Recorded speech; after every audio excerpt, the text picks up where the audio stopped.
I sent a simple text. Flight lands at 3 p.m. Can someone pick me up? No one replied with a yes. My brother said, try Uber. My mother asked, why didn't you plan better? That was it. No condolences, no comfort, just silence. I had just buried my husband, a military funeral, a folded flag in my lap. And the people I called family couldn't be bothered to show up. But they didn't know what I brought back with me, or who would be waiting at the curb. They didn't see it coming, but they would, very soon. Rebecca Moore sat in her assigned window seat, row 22, seat A, her palms still trembling slightly from the final salute. Her black dress still smelled faintly of jet fuel from the C-17 military transport, and her fingers clenched around the triangle-folded flag resting in her lap, like it was the last thing tethering her to Liam. 39 years old and already a widow. That word felt foreign in her mouth, like it belonged to a time-worn woman with grey hair and a tired smile, not someone who still had a half-used bottle of her husband's shampoo sitting in the shower. She had been quiet the entire boarding process. No small talk, no eye contact. The soldier who had walked her to the gate had nodded once and disappeared without a word. She respected that. Some grief didn't need to be filled with noise. As the plane began its slow crawl toward the runway, she opened her phone. The group chat stared back at her. Family. There were 5 members, her mother Linda, her brother David, David's wife, her younger cousin Rachel, and her. 5 people, enough to form a circle or to leave someone outside of it. She started typing, no dramatic punctuation, no desperate emojis. Just flight lands at 3 p.m. Can someone pick me up? It was a small ask, a reasonable one. She could have ordered a ride, sure, but she didn't want to. Not today. Not after burying her husband thousands of miles from home. Not when her entire body ached. Not just from exhaustion, but from the gaping hole left behind by the man who used to call her Bex when no one else was listening. She hit send as the engines began to hum louder. 10 seconds later, the first reply came in. David, we're busy. Try Uber. She blinked, reread it. Busy. Try Uber. As if she'd asked for a favour during rush hour on a Tuesday, not at the end of her husband's military funeral. Then another message. Linda, why didn't you plan better? Plan better. Like maybe she should have scheduled her grief, aligned her flight with their convenience, or buried Liam on a weekday to avoid weekend plans. No one asked how the funeral went. No one asked if she was okay. No one said they were sorry. Rebecca stared at the screen, the soft ping of the seatbelt sign echoing overhead. She felt a coldness rise in her, not the kind that made you cry, but the kind that made you see everything clearly. That moment, high above the ground, she realised something. Sometimes, family doesn't forget you. They just choose not to see you at all. She thought about replying, thought about saying something biting, something that would sear into their conscience. But she knew it wouldn't matter. These weren't people who would feel shame. These were people who believed absence was the same as neutrality. Instead, she typed, no worries. And that was it. She put her phone in airplane mode and stared out the window as the aircraft lifted into the clouds. Below her, the land fell away. So did the illusion that family would always be there. Above the earth, somewhere between grief and clarity, she made a silent promise to herself. This was the last time they'd ever leave her waiting. The plane steadied midair, cruising through a sky so clear it felt almost insulting. Rebecca sat motionless, the hum of the engine vibrating quietly through her seat. She didn't cry. not because she wasn't hurting, but because there was a deeper ache now, one that had grown roots so far down no tear could reach it. She glanced at the folded flag again. The corners were sharp, edges crisp. It had been handed to her with ceremony, with reverence. On behalf of a grateful nation, the officer had said. And yet, the nation hadn't abandoned her. Her family had. Her hands lay still on her lap, but her thoughts swirled like the clouds outside. Memories rose uninvited. Christmas mornings where she drove hours to be home, just to see them all for breakfast. Birthday parties where she baked the cake because no one else remembered to. The time her mother needed help after surgery, Rebecca had flown home, cancelled meetings, slept on the floor beside her mother's bed. And when David lost his job, she'd lent him money, no questions asked, because that's what you do for family. Or what she used to believe you do, yet in every moment that counted, every time she truly needed someone, they were ghosts. Unavailable, busy, distant.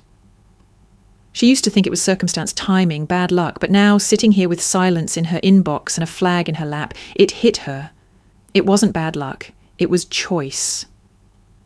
They had chosen not to be there, repeatedly. She had always excused it, always reasoned through their absence. But grief has a way of clearing the fog, of stripping excuses down to their bones. There were no calendar conflicts here, no traffic delays, no missed calls. They saw the message, they just didn't want to answer it. Rebecca leaned her head back, closing her eyes. The tears stayed behind her eyelids where they belonged. This wasn't a moment for sadness. This was something sharper, like stepping barefoot onto concrete after fire. A sting, but also clarity. She thought about how easy it would have been for David to swing by the airport, how simple it would have been for her mother to say, "I'm sorry you're going through this." But instead, their first instinct had been to deflect, to deny her the smallest act of support. She'd given them chances, more than they deserved, and now she was done. Her fingers hovered over her phone, still on airplane mode. She remembered typing, "No worries." It wasn't just a reply. It was a resignation, a line drawn in invisible ink that only the betrayed could read. No worries. It wasn't forgiveness. It wasn't surrender. It was a declaration, quiet, clean, final. She wouldn't beg again, wouldn't explain again, wouldn't twist herself into knots to be palatable to people who couldn't even offer her a ride. Rebecca sat in that cabin, thousands of feet above a world that had proven itself too small for her grief, and realised something else. She wasn't alone because she was unloved. She was alone because she'd been giving love to people who didn't know how to return it. The thought didn't devastate her. It liberated her. She opened her eyes, looked out at the endless stretch of sky, and whispered only to herself, "Never again." The man beside her shifted, glanced her way. She smiled politely, then turned back to the window. She had survived the burial. She would survive this too. But next time, when she landed, she wouldn't be looking for anyone in that group chat. Not a single soul. They had made their choices, and she was finally making hers. The plane touched down with a soft jolt, and a slow round of seatbelt clicks followed like a chorus. Rebecca remained seated, her fingers still locked around the flag in her lap. She didn't rush to stand. There was no one waiting for her at the gate, no eager faces pressed against the glass, no signs with her name, no open arms. Just the steady crawl of passengers grabbing their bags and hustling toward the exits, toward someone waiting for them. She adjusted the collar of her black coat, still stiff from the European chill, and stood when the line ahead cleared. The triangle of cloth was still pressed tightly to her chest, as if letting go of it would dissolve what little remained of Liam.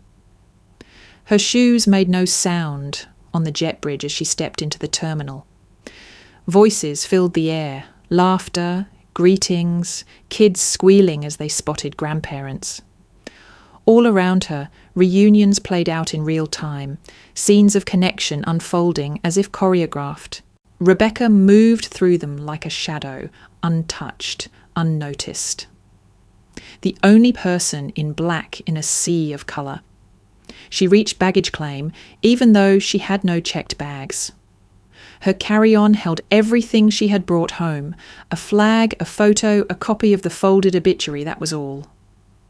That was enough.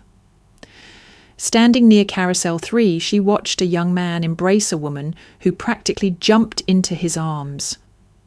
The woman was crying, laughing through her tears. Rebecca looked away. She pulled out her phone. No new messages. She hadn't expected one, but some part of her, some naive corner still clinging to old habits, had hoped for a last-minute change of heart. A simple, "We're here," a "Where are you?" anything. But the screen was still blank. And the silence was loud. She exhaled slowly and began to walk toward the exit. Her heels clicked softly against the tile, drowned out by the rolling wheels of luggage and the excited chatter of travellers. As she stepped outside, the air hit her, humid, thick with the scent of jet fuel and exhaust. The sky was the colour of old dishwater, and the curb was crowded with cars pulling in and out, hazard lights blinking like impatient hearts. Rebecca paused, scanning the line of vehicles. No one waved, no one called her name. Of course they didn't. Then she saw it. Parked farther down the line, away from the crowd, a black SUV sat still, hazard lights glowing amber. At first, she assumed it was a rideshare. Clean, tinted windows. Nondescript, waiting like any other pickup, but something about its stillness felt different. It wasn't jostling for position, it wasn't honking, it was just waiting. Her heart thudded once, unsure. She walked slowly toward it, her grip tightening on the flag. As she approached, the driver's door opened. A man in full marine dress uniform stepped out. He moved with purpose, heels clicking sharply on the concrete. He walked to the passenger side, opened the rear door, and stood at attention. Rebecca stopped a few feet away, blinking. Then the rear passenger door opened, and two more Marines stepped out. One woman, one man. They said nothing. They didn't need to. Rebecca's breath caught. She wasn't alone. They stood in formation, not rigid, not robotic, but strong, deliberate, human shields against the indifference she had just walked through. The first Marine, a staff sergeant by his insignia, gave a small nod. "Mrs. Moore," he said, just her name. No apology, no explanation, just acknowledgement. She didn't cry, not yet. She stepped into the vehicle, the flag still in her hands. The door closed softly behind her. The SUV pulled away from the curb, and through the tinted glass, she could still see families reuniting, unaware of the quiet scene unfolding yards away. What they didn't see was this. Rebecca Moore hadn't been forgotten. Just was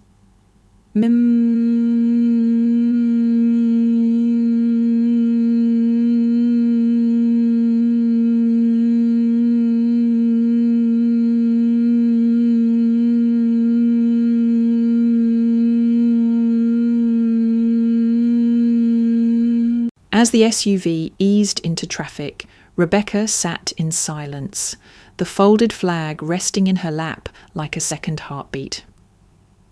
The three Marines flanked her in the back seat, two on either side and one up front with the driver. They didn't speak. They didn't need to. Their presence said more than words ever could. The drive was slow, deliberate. Rebecca gazed out the window as familiar city streets rolled past. But today they looked different, muted, distant. She had once walked these sidewalks with Liam during brief stints of leave. They used to joke that airports were their real home, always arriving, always leaving, never staying long enough to unpack emotionally. They pulled up outside the terminal's departure loop. An unusual move, but one that had been pre-cleared through quiet coordination with Liam's unit. The Marines exited first. The staff sergeant opened Rebecca's door, extending a hand not as a formality, but as a gesture of respect. She stepped out. Cameras clicked. She hadn't noticed the small press presence until then. Local news vans parked across the street, a single cameraman standing beside a reporter. Rebecca didn't flinch. Her black heels met the concrete with precision.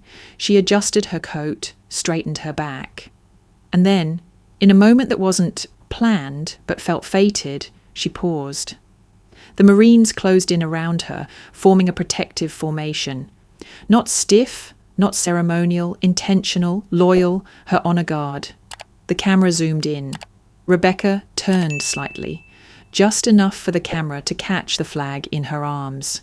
She didn't wave, she didn't cry, she simply nodded once. It was not for the camera, it was for Liam. The moment lasted seconds, but it stretched like eternity. Later that evening, the scene aired on the local news, Channel 5, sandwiched between the weather and sports. The anchor, with a voice tuned for gravitas, introduced the segment. Today, a military widow returned home, alone but not unaccompanied. The footage rolled. Rebecca stepping out of the SUV, dressed in black, flag in hand, her head held high. Behind her, 3 Marines stood still as marble. The image struck a chord instantly, and in a modest kitchen, lit by a single pendant light, Linda Moore dropped her wine glass. It shattered across the tile. Across town, David paused mid-bite, staring at the screen, fork hovering in mid-air.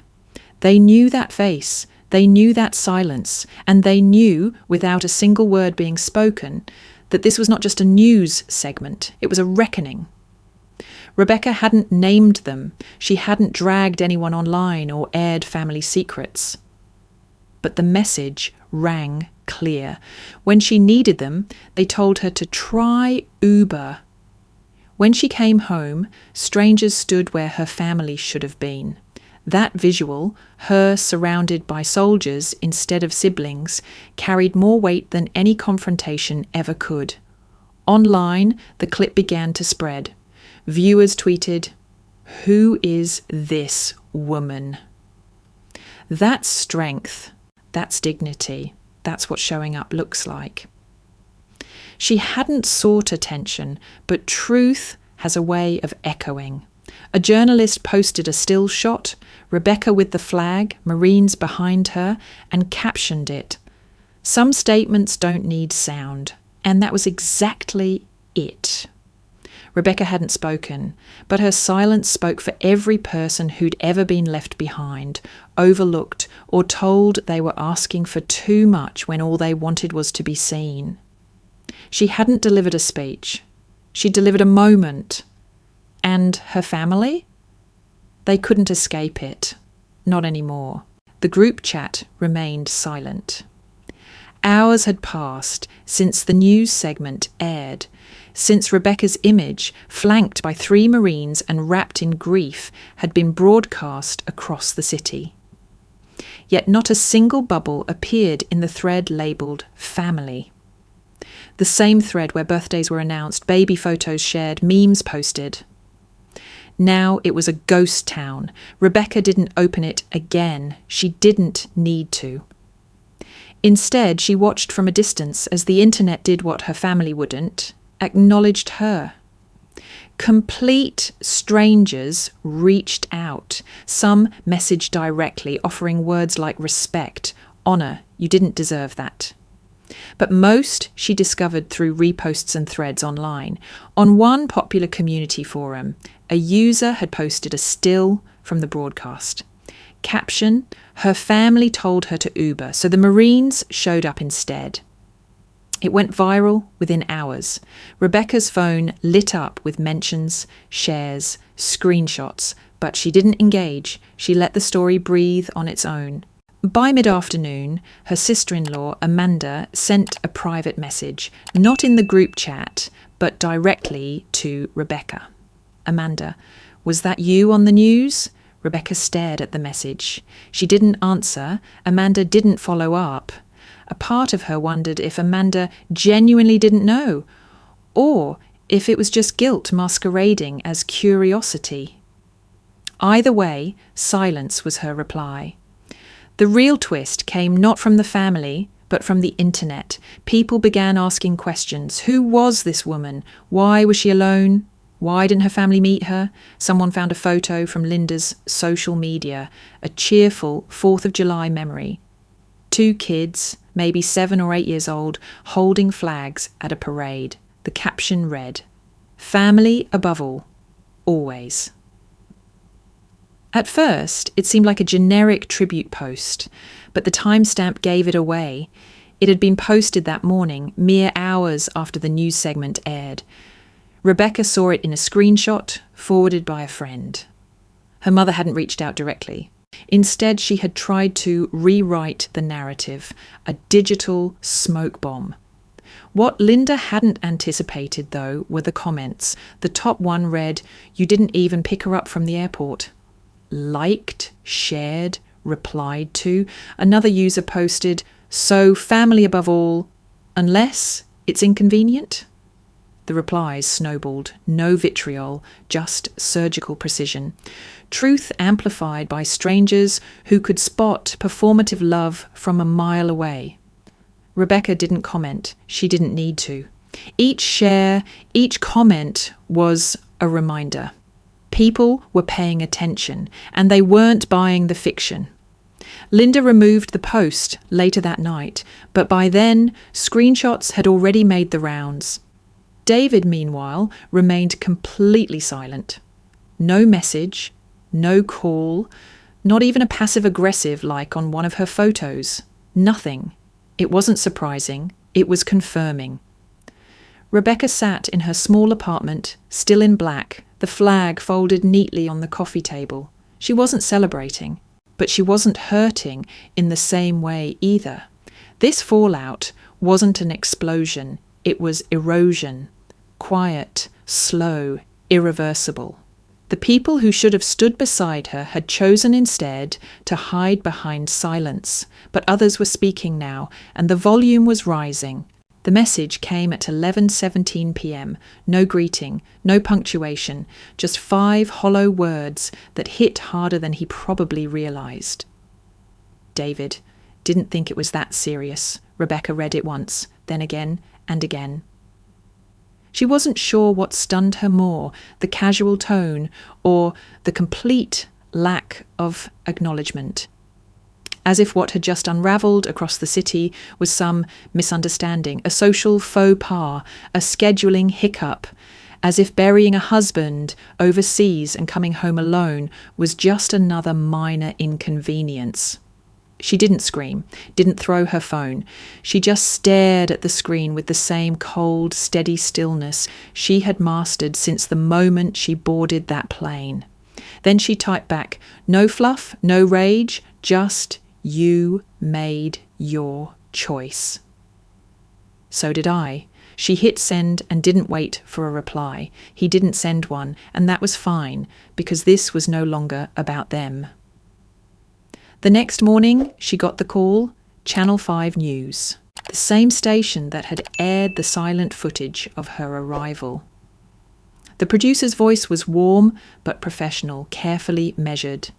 "Ms. Moore, we'd like to invite you to speak on camera, not just a segment, your story." Rebecca paused, the silence on her end stretching long enough to make the producer fidget. She could hear him breathing. Then she said, "Yes." Not for fame, not for validation, but because silence, when left too long, becomes consent. And she was done consenting to invisibility. The interview was scheduled 2 days later. No bright lights, no dramatic music, no cue cards. Just a clean studio, a calm anchor, and a camera lens fixed on her. She wore a simple black blouse and pinned Liam's insignia just above her heart. Her hair was pulled back, her face bare except for a thin line of eyeliner. She didn't want to look polished.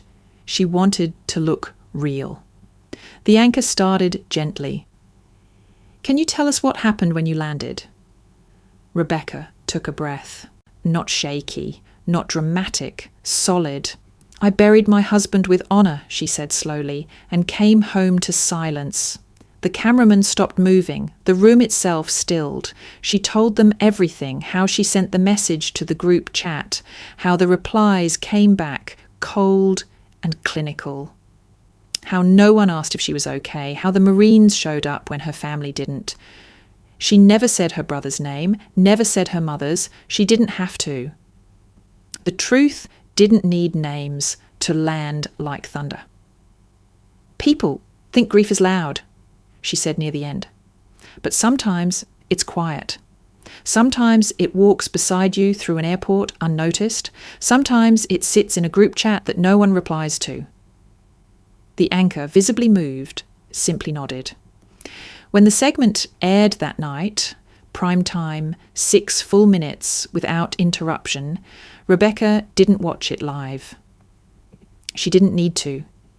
She sat by her window, sipping tea, while her city heard the truth from her lips. Her phone buzzed with messages, but she let them pile up. Elsewhere, in a certain living room, a mother sat frozen with the remote in her hand. In a condo across town, a brother turned off the TV halfway through and poured himself a second drink.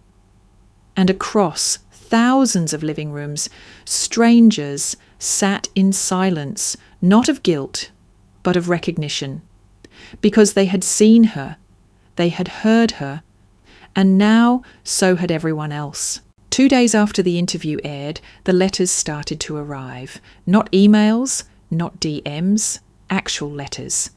Stamped, handwritten, folded into envelopes that had travelled across states. Some came from across town, others from miles away, their return addresses marked in careful cursive or blocky all caps. Rebecca hadn't expected them, but somehow the postal worker knew to knock gently and say, "You've been getting quite a few," before handing her the stack. She carried them inside like they were sacred. That night, she opened the first one. A shaky hand had written, "My husband never made it back. You made me feel less alone." Rebecca read it twice, then a third time. Her fingers trembled, not with sadness, but with something else. Recognition. Connection. The kind of knowing that didn't need shared geography, only shared ache. The second letter came from a woman in Montana. "When I came home from my father's funeral, no one met me either. I cried alone in a hotel room. But your story made me feel brave again." More followed, some short, some long, some typed, some tear-stained. They didn't come just from widows. They came from veterans, from adult children, from people who had buried parents, siblings, friends, and come home to empty houses, quiet rooms, unanswered messages. And woven through all of them was one quiet theme. I thought it was just me. Rebecca sat on her living room floor, surrounded by envelopes, her hands resting in her lap. The folded flag sat beside her on the coffee table, the same one Liam had served under. For so long she had believed she was carrying its weight alone. But now she saw it differently. It wasn't just a symbol of what she'd lost. It was proof of what she still stood for. Flowers began to arrive next. Not dramatic bouquets, but soft bundles of wildflowers, daisies, lavender, sunflowers, notes tucked between the petals, for standing tall, for speaking what we couldn't. You were never alone. We just hadn't found each other yet. One woman, a retired army nurse from Ohio, sent a care box filled with cookies and knitted scarves. Her note simply read, "We don't have to know each other to love each other." Rebecca didn't post about them. She didn't take pictures for sympathy or clout. She stacked the letters in a shoebox and placed the flowers in glass jars she hadn't used in years. She left them on every windowsill. Her home began to smell like a meadow. She had expected silence after speaking up. Instead, she found a chorus. The real shift came when she opened a letter that felt different the moment she touched it. Thicker paper, tidy penmanship, no return address. Inside was just one sentence. Some of us were watching, but now we're ready to act. And beneath it, tucked carefully, was a folded flyer. Printed in bold, simple font, "Welcome Project, Ground Team Volunteer Meeting Location, TBD, you decide, no instructions, no contacts, just invitation." Rebecca sat with the letter in her hands, heart thudding. Not because someone had offered her help, but because someone had invited her to lead. She had told her truth. Now others wanted to build something with it. She wasn't sure what it would become, but she knew this. The loneliness she had once carried like armour was slowly being replaced by something else. Solidarity. And that might be even heavier. But it was a weight she was willing to bear. It started with a name, not a grand mission statement or a polished website. Just a name scribbled on the back of the letter she had received. The Welcome Project. 2 words, simple, quiet. But to Rebecca, they rang louder than any apology her family never sent. She bought a cheap domain, opened a free email account, and began reaching out, first to the people who had written to her, then to a few veterans support forums. No pitch, no donations requested, just a question.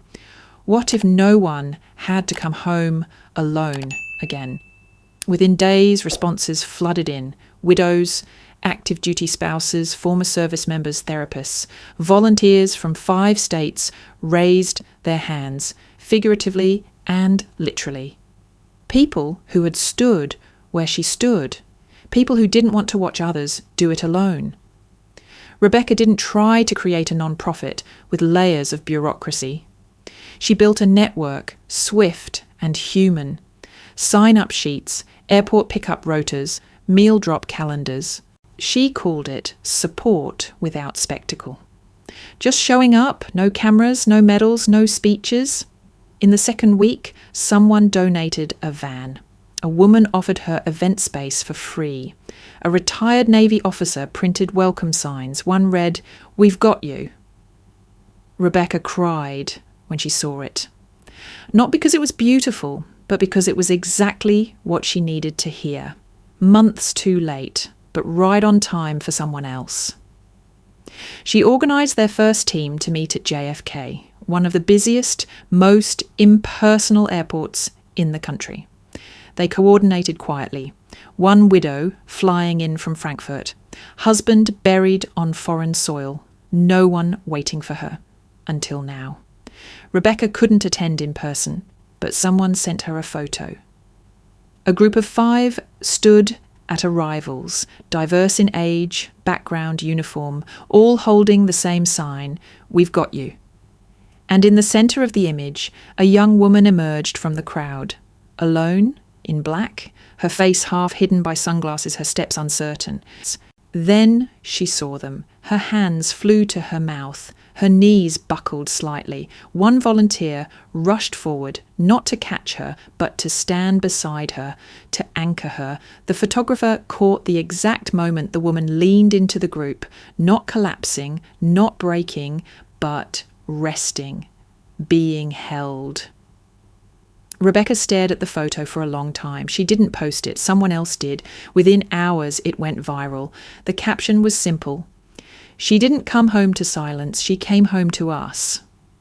The Welcome Project wasn't a quiet idea anymore. It was a movement. Requests came in from other airports, LAX, O'Hare, Atlanta, DFW, offers of help, of rides, of meals, of dignity. News outlets reached out again, but this time not to ask about Rebecca's story. They wanted to know about the women behind the Welcome Project, the new faces, the new beginnings. And suddenly, Rebecca wasn't just the woman whose family left her behind. She was the one who built the system that others could lean on. She had gone from being forgotten to being the one no one could ignore, and it all started with silence. Now, she was rewriting the way people came home. The voicemail came 3 days after the photo from JFK went viral. Rebecca recognized the number before the first ring finished. She let it go to voicemail, not out of pettiness, not even out of defiance, but because she already knew whatever was coming wouldn't change anything. Still, curiosity lingered like a dull ache at the edge of healing. She stared at the notification for a while, thumb hovering over play. Then she walked away. 2 hours later, she came back to her phone. This time she didn't hesitate. She pressed play. The voice that came through was familiar, trembling, uncertain. "Hi, sweetheart, it's Mum. I saw the news. I didn't know how to help. I wasn't sure you'd even want me there. Rebecca stopped the message halfway through. She didn't need to hear the rest. There was nothing new in that voice, just the same excuses repackaged with regret. No ownership, no apology, just deflection masked as confusion. She deleted the message, not out of anger, but because it no longer held weight. It was strange, the clarity that came with being seen by the world. Not the fame, Rebecca didn't care about that, but the undeniable truth that for once other people had witnessed what she had endured quietly for years. And now, when her mother called too late, her silence said more than any long-winded apology could. She didn't tell anyone about the voicemail. She didn't need backup. She had herself now. 2 days later, she received a donation notification to the Welcome Project's account. Anonymous. No message attached. Just a modest contribution, enough to cover a week's worth of gas for airport pickups and a few pre-packed meals for new widows. She almost ignored it. But something tugged at her. She checked the timestamp 2 minutes after the voicemail. She smiled. Not with joy, with finality. David. He couldn't bring himself to text again, couldn't say the words. So he sent money like a child sliding a peace offering under a locked door. She didn't refund it, but she didn't respond either, because forgiveness wasn't a receipt and she wasn't selling closure. She sat that night in her apartment, the lights low, a candle flickering near the window. A stack of new volunteer sign-ups sat on the kitchen counter. A batch of welcome kits waited by the door. Outside, a gentle rain began to fall. Rebecca opened her laptop and stared at the dashboard of the Welcome Project. Requests were coming in from all over, not just for pickups, but for connection, for healing, for someone to say, "You're not forgotten." And still, silence from her family. Not a phone call, not a visit. Just that one voicemail and one anonymous transfer, both weighed down by guilt, not love. And yet Rebecca didn't feel hollow. She felt free. The irony wasn't lost on her. It wasn't their absence that hurt the most anymore. It was how little she needed their presence now. They had been the sun once, central to her orbit. Now they were just fading stars, flickering on the edge of her sky. That weekend, she attended a small gathering organised by another military spouse. Just a circle of folding chairs in a community centre basement. No podium, no speeches, just stories. When it was her turn to speak, she stood slowly, eyes scanning the room.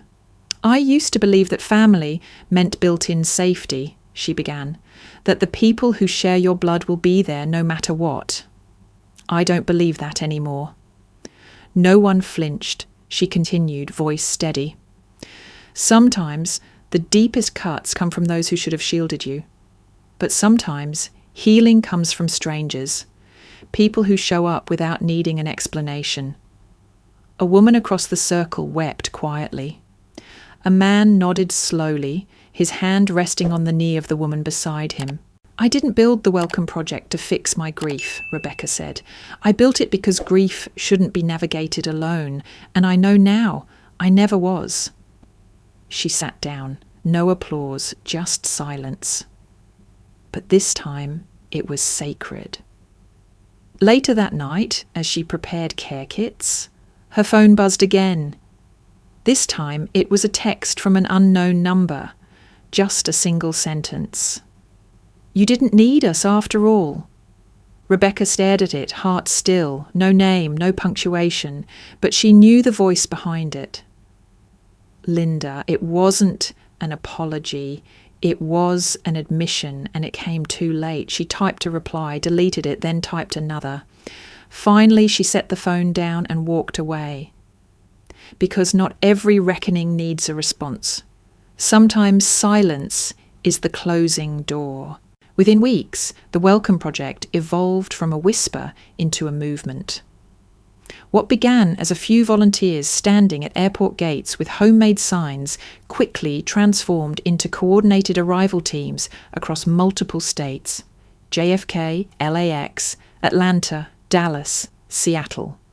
Their presence was quiet but unmistakable. People in matching navy shirts, arms open, voices soft, eyes knowing.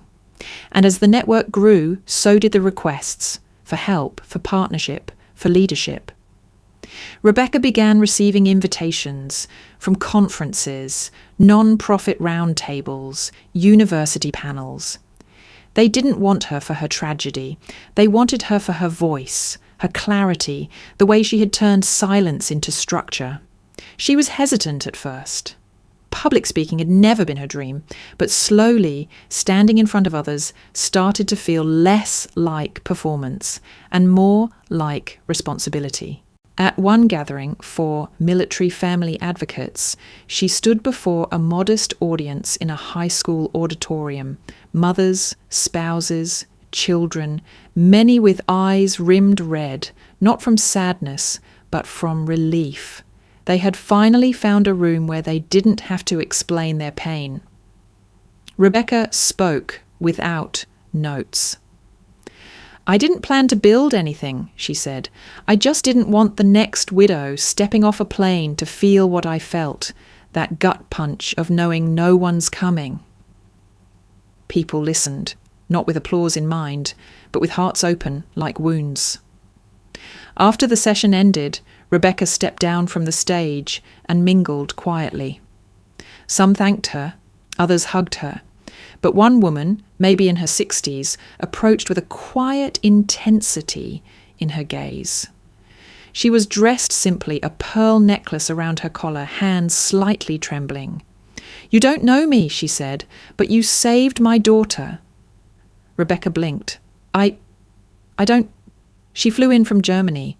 Her husband, he didn't make it back. She didn't tell us right away. She didn't want pity. She said she'd manage, but I saw the photos. You were there. Or, well, your people were. Rebecca's breath caught. The woman's voice didn't waver. She said the moment she saw them, she didn't feel weak anymore. She felt seen, like someone in the world understood without her needing to explain. Tears pricked the corners of Rebecca's eyes, but she held them back. The woman reached out, took her hand. "You weren't just there for her. You were the reason she believed it was okay to ask for help again." In that moment, something shifted. It wasn't about recognition. It wasn't about redemption. It was about legacy.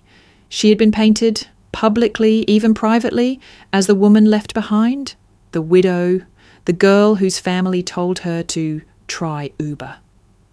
But now, to this woman and to countless others, she was something else entirely. A symbol, a sister, a lighthouse in someone else's storm.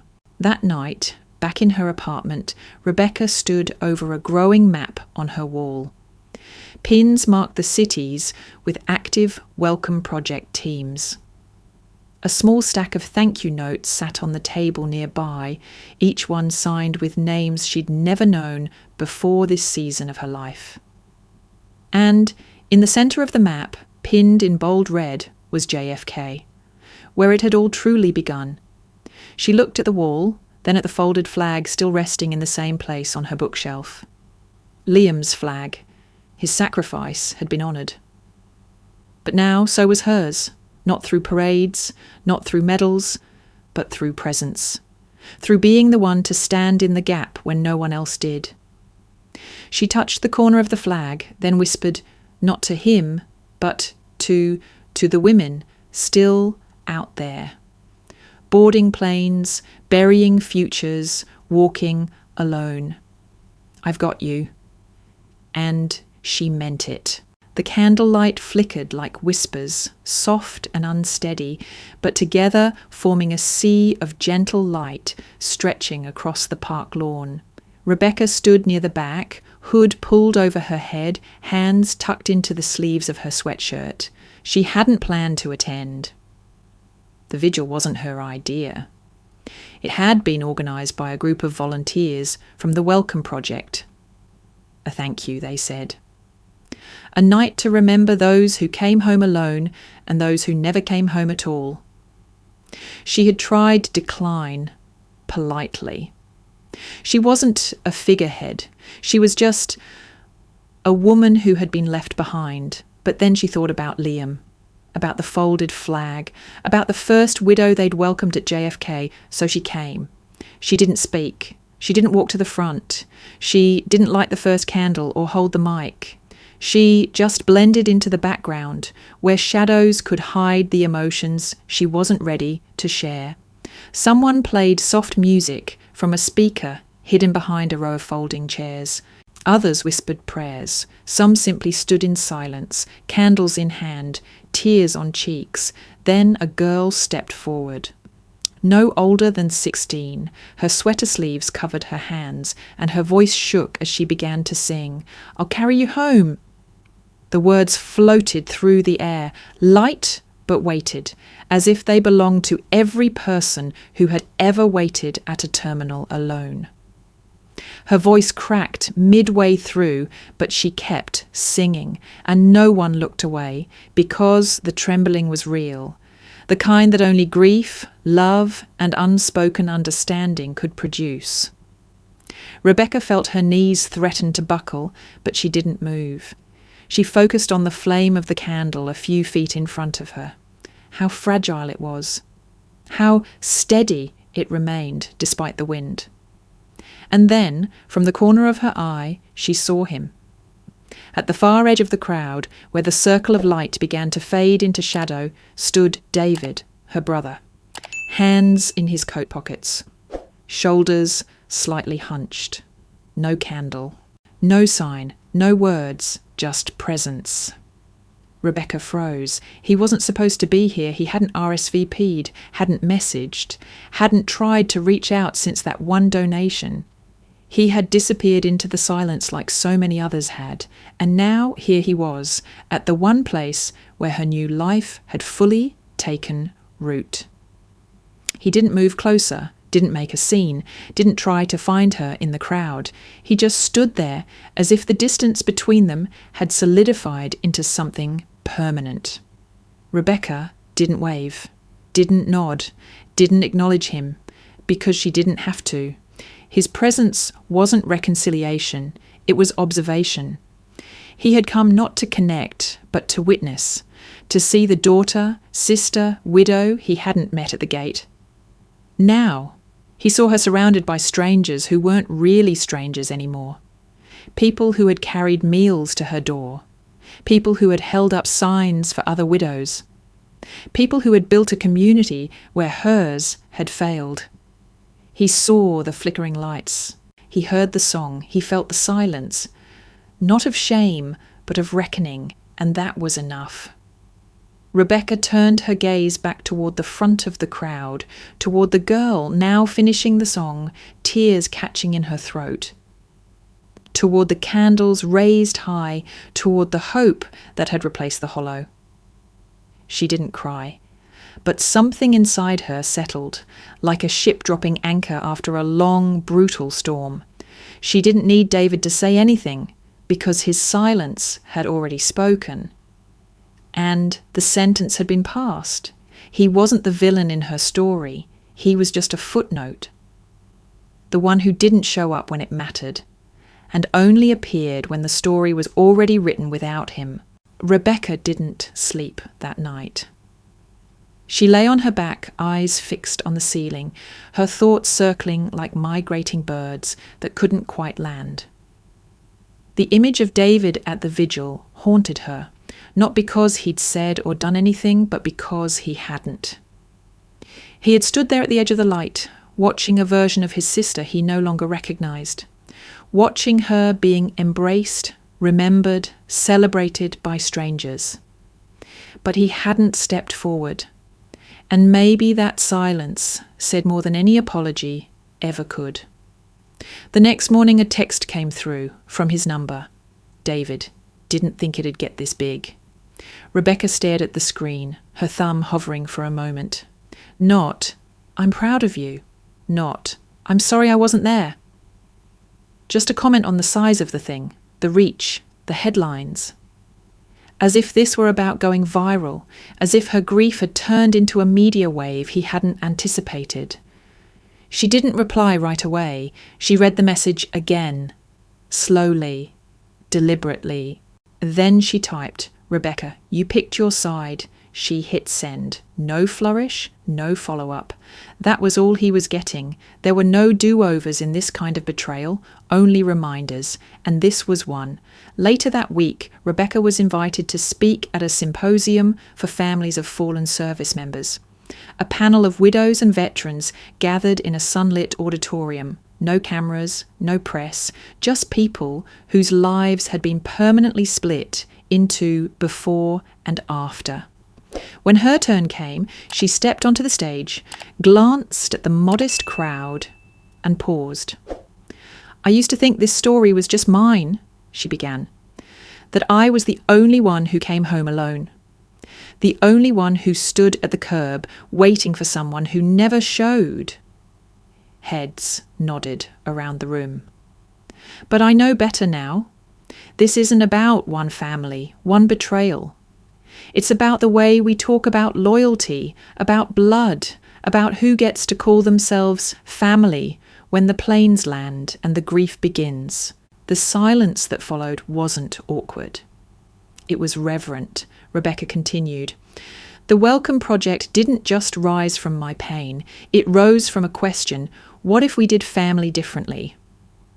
What if we showed up because we chose to, not because we shared DNA? A woman in the front row wiped her eyes.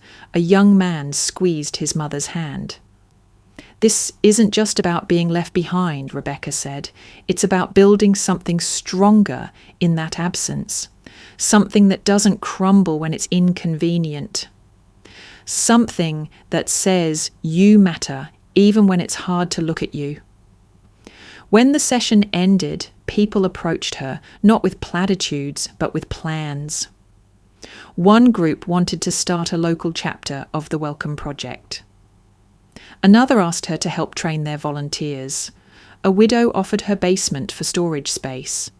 A teenager asked if she could design t-shirts. They weren't fans, they were builders. She wasn't just a speaker anymore. She was a leader in a quiet revolution. Back at home, Rebecca received a letter from a college student who had seen her interview and used it as the foundation for a sociology thesis. The title? Chosen Families, Reimagining Loyalty in the Post-Grief Era. Rebecca read the opening paragraph aloud. When biological ties fail to hold, communities often rise to fill the void. Loyalty, then, is not inherited, it's earned. The story of the Welcome Project is not just one of personal recovery, but of collective redefinition. What does it mean to be family in a world where grief isolates and silence betrays? She folded the letter carefully and slid it into the file labelled Correspondence, alongside dozens of others from across the country. This thing had grown beyond her. It had grown beyond Liam, beyond the airport, beyond David. It was now part of something deeper, a cultural shift in how people understood presence, obligation, and love. Her story had sparked it. But it wasn't hers to control anymore, and she liked it that way. She glanced at her phone once more. No reply from David. No, I didn't mean to. No, I'm sorry. Just silence. And this time it wasn't painful, it was peaceful. He had chosen his silence. And she had chosen to build something that made it irrelevant. It was a Sunday when the headline dropped. Rebecca didn't know it was coming. She hadn't scheduled an interview or posed for a photo.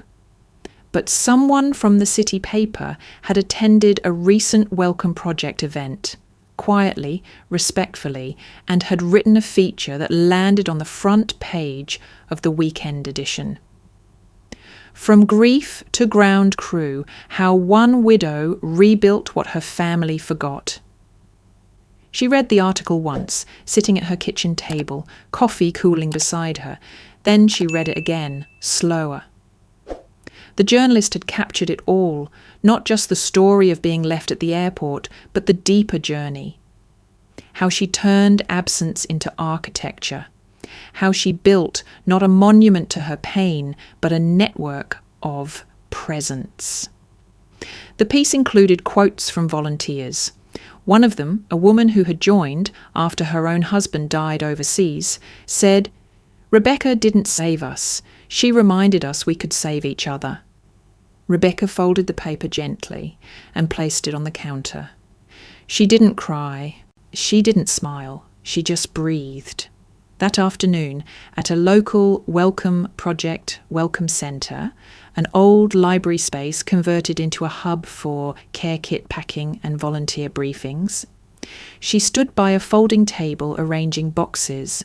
Each box included a handwritten note, a warm blanket, a grocery gift card, and a contact list for local support.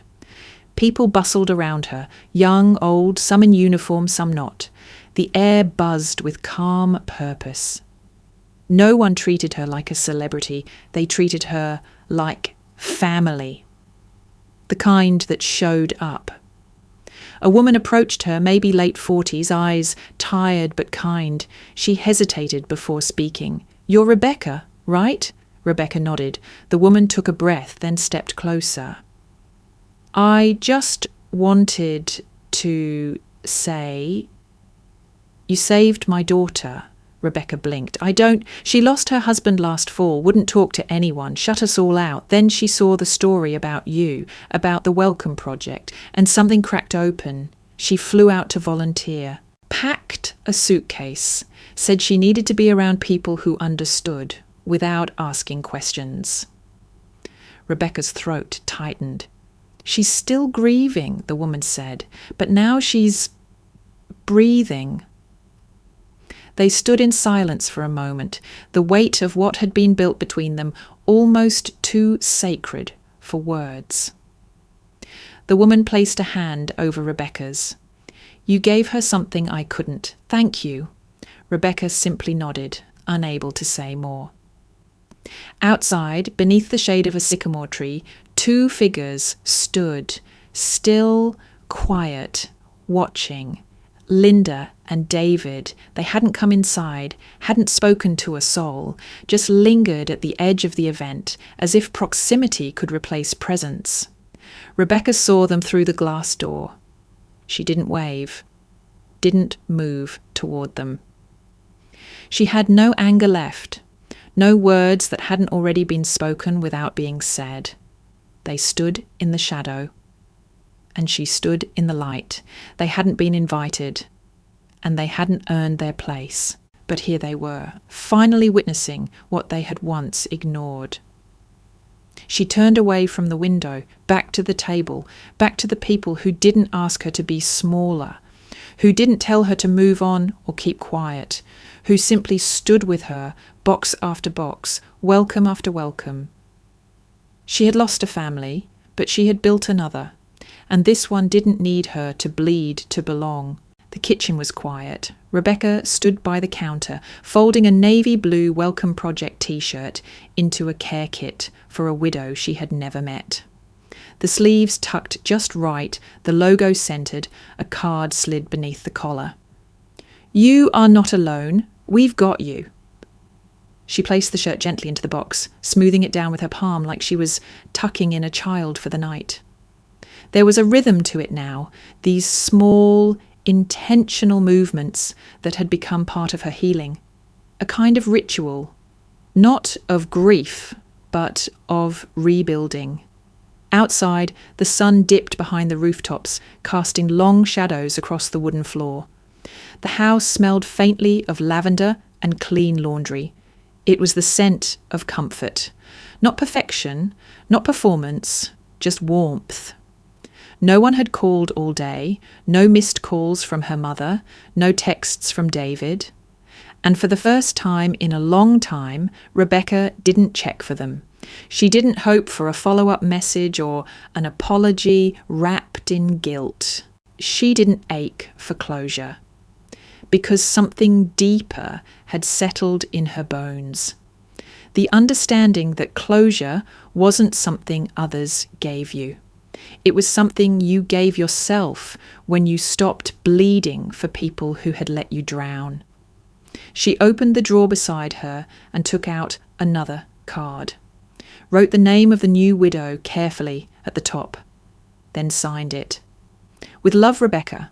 No last name, no explanation, because now everyone knew who she was. She didn't need to explain herself anymore. Her story had already told itself. The next morning, she stepped outside to find a package on her porch. Flowers again, this time a bundle of yellow tulips wrapped in brown paper. A note was tied around the stems. "To the woman who redefined coming home." No signature. She placed them on the kitchen table beside a growing collection. Her windowsills were full, her counters lined with thank you notes, photos of women and families she'd never met in person, messages from volunteers, scribbled drawings from children who had watched their parents be welcomed by Rebecca's people, not her blood, but her family nonetheless. Later that day, she was invited to speak at a memorial hosted by a national military spouses network, not for a keynote, not for a grand performance, just to tell her story. She stood behind a modest podium, the crowd bathed in candlelight. Rows of faces, some proud, some shattered, all listening. "I came home alone," she said, "but I didn't stay that way." She spoke about Liam, not his rank or medals, but his laugh. The way he once told her, "If anything ever happens to me, don't let silence win," and she hadn't. When she stepped off the stage, a woman touched her elbow, pearl earrings, eyes wet. "My daughter," she whispered. "She was on your first welcome pickup. You saved her." Rebecca gripped her hand tight. No words needed. In the distance, by a tree, two familiar figures stood again. Linda. David. They hadn't announced themselves, hadn't come forward, just lingered where the light began to fade. Rebecca saw them, didn't wave, didn't smile. She just turned back toward the circle of people who had claimed her without condition. Because sometimes punishment isn't rage, it's replacement. It's watching strangers clap for the daughter you forgot to meet at the gate. That evening, she returned home and prepared one last care box before bed. As she sealed it, the doorbell rang. A volunteer couple, newlyweds, both former military, dropped off supplies. The woman hugged Rebecca tightly, as if they'd known each other for years. And, in a way, They had. Not through family. Through truth. Through survival. Through the choice to stand when silence tells you to kneel. After they left, Rebecca stood in the kitchen alone, breathing in the stillness. And that's when it hit her, not as a dramatic revelation, but as something gentle. She wasn't the widow anymore. She wasn't the one whose family didn't show. She was Rebecca, the founder, the one people called when they didn't know who else would understand. The one whose name was whispered in waiting rooms, passed between women in uniform, printed in letters from across the country. No one called for her mother. No one mentioned David. No one asked what happened to them. Because the story had outgrown them. And she had, too.